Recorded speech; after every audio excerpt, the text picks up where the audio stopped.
Good morning, everybody. Hey, glad to be back with you today. Out of the saddle for a couple of days, visiting family up in Tennessee.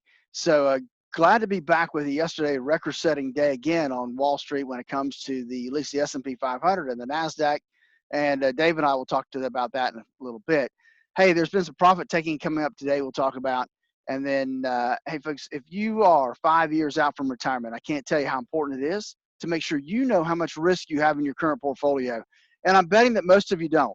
That's why I'm offering you this financial x-ray review of your current portfolio. It's a second set of eyes on your current portfolio to make sure it matches up with your current risk level. To do that, all you have to do is call 863-382-0037 and let the girls know you want to schedule your financial x-ray review. Do it right now while this market's still hot. You know where we are. Hey, Dave will be with us here in just a few moments.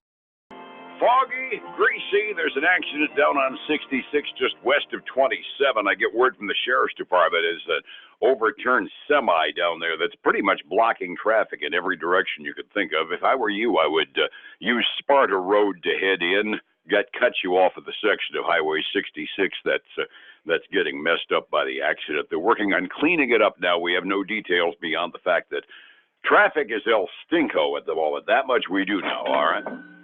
Time to check in on your money and find out what the Sam Hill's going on Wall Street this morning. And for a change, there's a lot. Go downtown to the offices of Statler Financial Services. Phillip Statler is back after a long weekend. Phillip, good morning. How are you? Good morning, Dave. Hey, doing well today. Had to, swim in through the fog this morning. It was definitely a foggy morning. I'm sure that's what's causing some of the havoc out there on 66.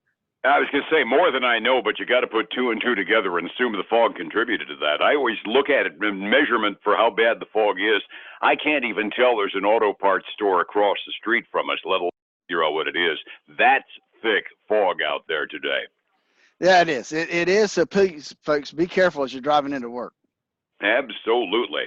Boy, we start out with a really big kickoff to the earnings season because we also have a government data dump to start out this morning. Consumer inflation, something everybody watches, and the Fed supposedly is watching like a hawk. We gained prices on the consumer price index 0.2% last month, which annualized doesn't really sound like good news, but it was just about what your analysts were expecting, I gather. It was what our analysts were expecting. Now, there were some analysts that were expecting a little bit more than that. Obviously, economists have their own opinions. And so the folks that I follow, it was basically in line with expectations. There were some of them that would have been a miss. And so it doesn't seem to be affecting the markets really a lot this morning. I think we're going to be predicated more on earnings today in the banking industry. Absolutely, and that's good news that we can actually pay attention to the stocks we're trading. I should make note that the annualized rate that the government put out for annualized consumer price inflation, 2.3% this morning. That's up a tinge from the last quarterly update. And I also kind of sit back and say, okay, the Fed's target was 2%. They got 2.3%. They ought to be happy. And if anything else, I'd be afeared they'd be thinking about raising interest rates. But you've got analysts that are talking about them actually dropping them farther, right? Well, I don't know if it's an analyst, but it's somebody's opinion anyway. I was breezing through articles yesterday when I was on the flight back, and I noticed that the headline was, that there's a possibility that we could see, at least this guy's opinion, that we could see 3 more rate hikes this year. I'm thinking, where will they come from? And I hope he is very wrong. Yeah, I kind of like things the way they are, and all the press coverage that I'm seeing of rubber chicken speeches by Fed governors, they all seem to be saying in straight, unambiguous English, we kind of like things where they are, and we don't see a change. So it's going to kind of make the next 3 meetings for the Open Market Committee kind of interesting to watch. If we got people expecting them to go down on rates or up on rates, and the governors are all saying, "What are you saying? We're going to stay put." Well, yeah, and hopefully you and I think both agree on this, is that we hope that they stay where they are because, we didn't really agree with the last 3 rate decreases that we saw last year. So, hopefully they'll stay where they are. Maybe even the economy will allow them to bump up 0.25%. A couple of tools in the box in case we do have a downturn. It'd be nice to have. Not looking at downturns by and large on the reports we're getting today. We got 3 of the big financials kicking off earnings season. And about the only fly in the ointment was Wells Fargo. I saw the miss, but I didn't see what caused it. What did they do wrong last quarter? So they say their expenses are too high. They got too much in expenses. They need to become more efficient, and they need to reduce their expenses. Now, what does that mean? What expenses? I don't know. They don't really lay that out. My fear is it could be employees, and that's usually one of the easiest things to plug in and start reducing expenses. And Yeah. they're trading down today a little over 3.5%. That's why I need another big bank that just wants to cram me into their ATM again instead of talk to me, right?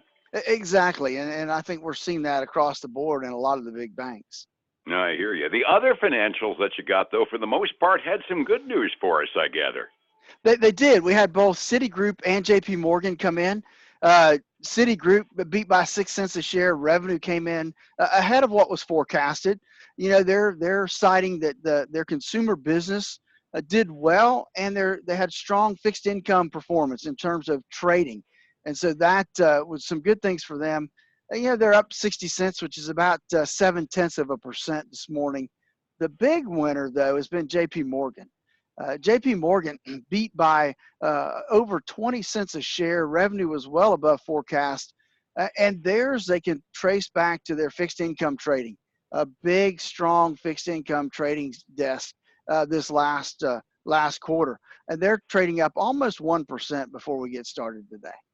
Kind of interesting that they aren't one of the glamour ups when they actually beat the street, but Wells Fargo, on the other hand, is toward the top of my big loser list, down the better part of 3% free market.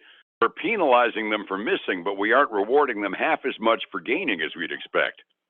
Well, that does seem to be the case there. And you got to wonder about Wells Fargo, too, because I think they're still under that requirement that they can't grow, which means they have to be limiting expenses in order to keep their earnings going. Yeah, I don't know when that penalty expires. I thought it was basically until the Fed decides to take it off of them. Well, and that could very well be. I mean, we haven't heard much about it, and I didn't see anything in this report to give any indication there.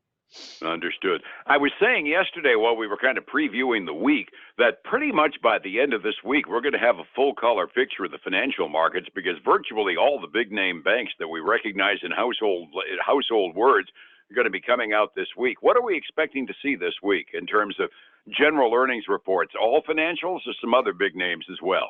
No, I think we've got a few other things out there, but we do have a lot of banks. Like tomorrow, we've got Bank of America, BlackRock, which is not a bank, but they do trade.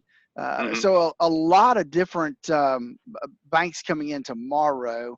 I'm trying to see what else might be out there. I mean, we've got maybe less than 100 earnings coming in this week. They're mostly, their CSX is about the only thing I see that maybe a few energy guys coming in, but mostly financials. Understood. And we tend to get excited about financials because they tend toward being a pretty good barometer as to how the rest of the country is doing as far as economics. Everything from consumer loans to credit card balances to investment income and the like. They pretty much give us a picture as to how the economy is doing, and they get a pretty good canary in the coal mine for the rest of an earnings season, don't they? Yeah, they do. I do see that we have retail sales coming out on Thursday. That's going to be, I think, an interesting thing to look at, given we're coming off of Christmas. Absolutely. The other non-financial that came out today, and it's party time at Delta. I've got them toward the top of my big winners list this morning. They're flying a lot of people around, I gather. They are. They did have a good quarter. They beat by 30 cents a share, came in at $1.70 a share in earnings, which is really good. Their revenue topped the forecast as well.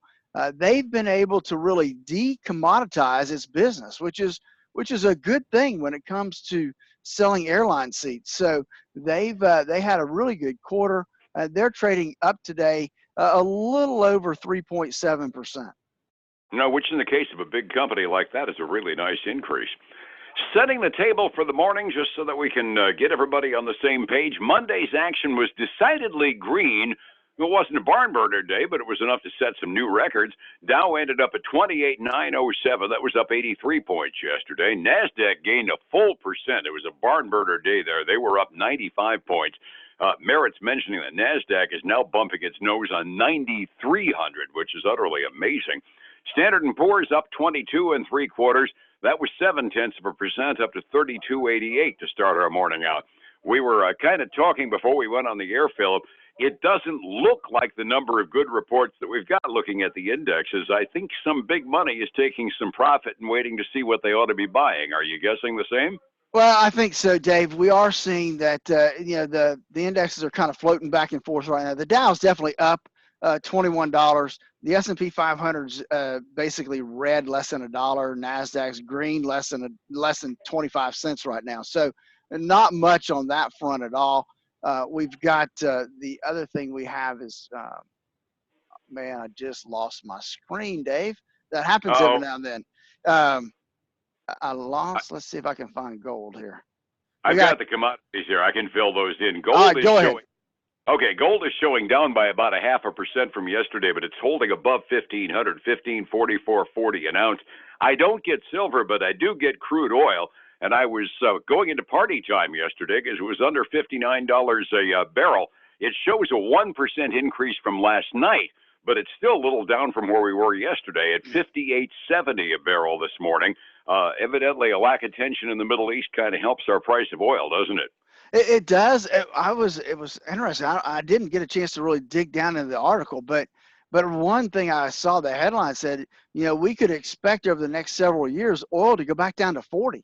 And like I said, I didn't get a chance to really read the article to get their where their numbers are coming from, but I found that one kind of interesting given where we've been. Be kind of nice to be down in an area where you and I can cheer for a hike in price of oil because we want to keep domestic production up, right? Exactly. Yeah, that would definitely be a big swing. Yeah, there's a sweet spot in there somewhere around $45-50 a barrel where domestic production happens, but the oil stays at an affordable price. That always feels good. And 58.69 is still too high, but beats the snot out of 62. Absolutely. We're looking at absolutely. Overseas markets are mixed. The Hong Kong market's off, but Japan was up at the close this morning. And European markets also kind of mixed. England is up fractionally. Germany is slightly to the pink side more than anything, down by less than 0.1% halfway through their day. Phillip, somebody needs some stabilization advice and how to make money, but at the same time protect your money in these markets. How do I find you on the phone? Dave, they can give us a call at 863-382-0037. Folks, I can't emphasize enough that if you are 5 years out from retirement or you're already retired, now is a great time to get a picture of your current portfolio through our financial x-ray review. Again, give us a call at 863-382-0037. And then catch us on our website, statlerfinancial.com. And then every weekend for the Statler Financial radio show, 6 a.m. and noon on Saturdays, 10 a.m. Sunday mornings on your sister station, News Talk 730 a.m. And back here again tomorrow morning on Light FM, both stations streamed online, newstalk730am.com and 1057lightfm.com. Phillip, thank you so much. We'll catch you tomorrow. All right, glad to be back. I'll talk to you in the morning. I'm glad you're back as well, sir. Thank you. It's 105.7 Light FM and Statler Financial Services, Phillip Statler. Remember. Hey, folks, again, I want to remind you, now's the time to schedule your financial x-ray review. Do it right now before things go crazy in the marketplace. And it's the beginning of the year. It's a great opportunity. Give us a call at 863-382-0037 to schedule your financial x-ray. Do it right now before you forget. Have a great day. I look forward to speaking to you again tomorrow.